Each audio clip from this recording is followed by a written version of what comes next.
मित्रांनो, स्वागत आहे आपल्या एका नवीन व्हिडिओमध्ये. आजचा व्हिडिओ असणार आहे राशन कार्ड धारकांसाठी, लाडक्या बहिणींसाठी हा व्हिडिओ असणार आहे. आपल्या चॅनलवर कोणी नवीन असाल तर चॅनल लगेच जाऊन सबस्क्राईब करून टाका, कारण की अशीच माहितीपूर्ण व्हिडिओ बघण्यासाठी आपल्या चॅनलला बरेच लोक येत असतात. त्यासाठी लगेच जाऊन सबस्क्राईब करून टाका. माझा जो पण नवीन व्हिडिओ येईल तो तुमच्यापर्यंत लवकरात लवकर पोहोचेल. गुढीपाडव्याला या लाडक्या बहिणींना मिळणार साड्या. 1 एप्रिल नंतर या व्यक्तींचे राशन बंद होणार. 5 वर्षीय मुलं आणि 70 वर्षीय वयोवृद्धांची होईना की ई-के-वाय-सी.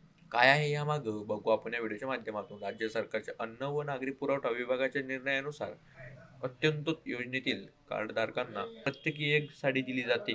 त्यानुसार सोलापूर शहरातील 6,072 आणि ग्रामीणमधील 49,103 महिलांना आता गुढीपाडव्याला रेशन दुकानातून प्रत्येकी एक साडी मिळणार आहे. मी सांगितलं हे काही अजून समोर आलेलं नाही, तर आपण या व्हिडिओच्या माध्यमातून जाणून घेऊया. आर्थिक उत्पन्न जास्त असूनही राशन कार्ड दुकानातून स्वस्त धान्य घेणाऱ्यासह बनावट रेशन कार्ड धारकांच्या शोधासाठी व त्यांच्या वगळण्यासाठी सध्या राशन कार्डवरील प्रत्येक व्यक्तीची ई-के-वाय-सी केली जात आहे.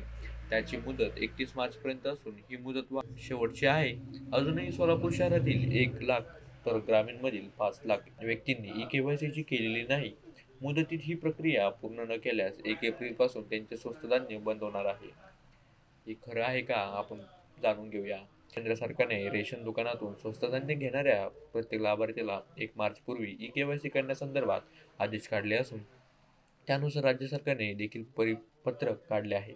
सोलापूर शहरातील राशन कार्डवरील 4.25 लाख व्यक्तींनी ई-के-वाय-सी केली आहे, तर ग्रामीणमधील 18,20,000 व्यक्तींपैकी 5.25 लाख व्यक्ती ही ई-के-वाय-सी पासून दूरच आहेत.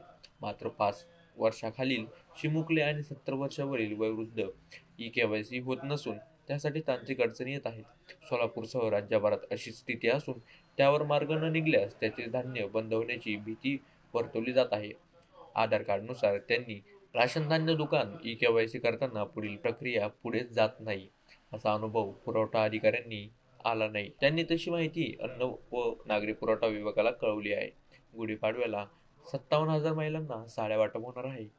राज्य सरकारच्या अन्न व नागरी पुरवठा विभागाच्या निर्णयानुसार अंत्योदय योजनेतील कार्डधारकांना प्रत्येकी एक साडी दिली जाते. त्यानुसार सोलापूर शहरातील 6,072 आणि ग्रामीणमधील 49,103 महिलांना आता गुढीपाडव्याला रेशन दुकानातून प्रत्येकी एक साडी मिळणार आहे.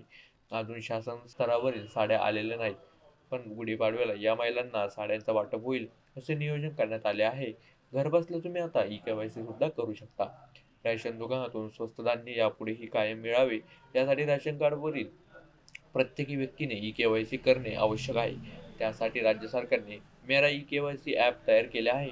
लाभार्थी स्वतः घरी बसूनही त्यांच्याकडून अँड्रॉइड मोबाईलवरूनही ई-के-वाय-सी करता येईल. याशिवाय रेशन दुकानातूनही ई-के-वाय-सी करता येईल. 31 मार्चपूर्वी ही प्रक्रिया करावी लागेल. आता मुदतवाढ मिळणार नाही, असं देखील महाराष्ट्र सरकारने सांगितलं आहे. संतोष सरडे, जिल्हा पुरवठा अधिकारी, सोलापूर यांनी ही माहिती दिलेली आहे. तर आपल्या चॅनल कोणी नवीन असाल तर चॅनल लगेच जाऊन सबस्क्राईब करून टाका. व्हिडिओ जास्तीत जास्त जणांपर्यंत शेअर करा.